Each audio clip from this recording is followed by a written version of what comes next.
Hey, I'm John Hinkle, Senior Pastor of First Presbyterian Church.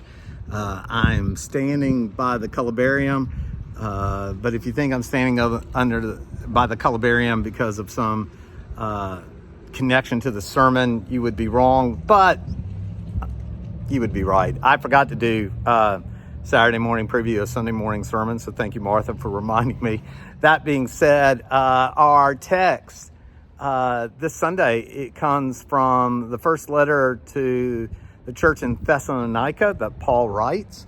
And Paul, in this particular text, is telling us that Jesus will come again. But here's the thing. Paul says in the 5th chapter that Jesus will come again, but he also makes it clear that no one, he didn't say a few people do, but he said no one knows when Jesus is coming again. Let me say that again, just to be really clear, just so everybody gets it.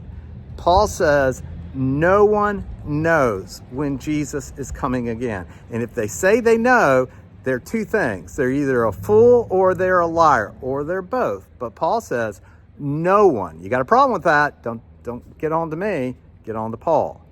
In fact, Paul says, because no one knows when Jesus will come, when he comes, and Paul says he's coming, he will come like a thief in the night. A thief in the night. Have you ever been robbed? If you've been robbed, did the thief email you and say, hey, at 1 o'clock in the morning, I'm going to break into your house? No. When thieves rob you, it's on their time. It's at their hour. It's at their mark. That's what Paul's saying. When Jesus comes, he will come like a thief in the night. So, Paul says, you need to be prepared. You need to be prepared. And how does Paul tell us to be prepared? Does he tell us to read books about when Jesus is coming again? No. Does he tell us that we need to be engaged in the body politics? No, but maybe. What he says is that you need to be living out faith, hope, and love. As a matter of fact, Paul says that faith, hope, and love is like the breastplate and helmet of a believer. Now, breastplate and helmet of a believer doesn't mean much, but in the ancient church, they got it because for a soldier, there wasn't anything more important than the helmet and the breastplate.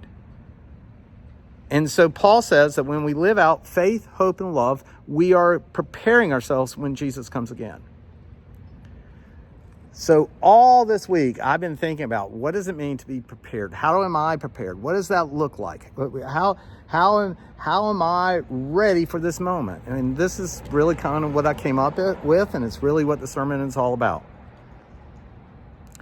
Whenever Jesus comes again, my prayer is that he will see me live out faith, hope, and love. When he comes and he calls me, that's what I hope I'm doing. That's what I hope I'm doing. Living out faith, hope, and love. So I look for, what a beautiful morning. Oh my gosh, very beautiful morning. I look forward to worshiping with you this Sunday. It's hard to believe it's middle of November and I'm in shorts, but yeah, I look forward to being with you.